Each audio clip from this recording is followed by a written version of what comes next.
the legendary swordsman Zoro found his way to the world of One Piece.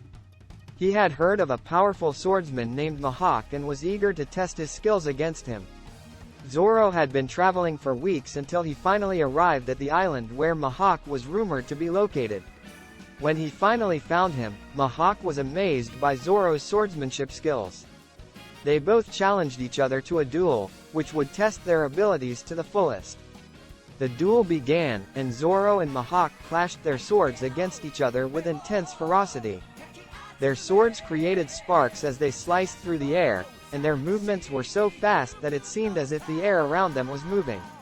Mihawk's swordsmanship was indeed powerful, but Zoro's agility and quick thinking made him an equally matched opponent.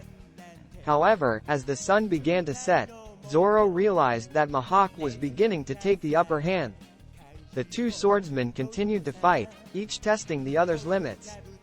But as the stars began to twinkle in the sky, Zoro suddenly saw an opening in Mihawk's defense. With that opening, Zoro landed a devastating blow to Mihawk, which sent him tumbling backwards. Zoro had won, but he did not take advantage of his victory.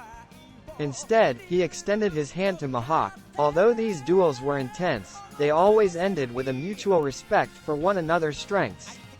From that day forward, Zoro and Mihawk were known throughout the One Piece world as powerful swordsmen with unbreakable spirits.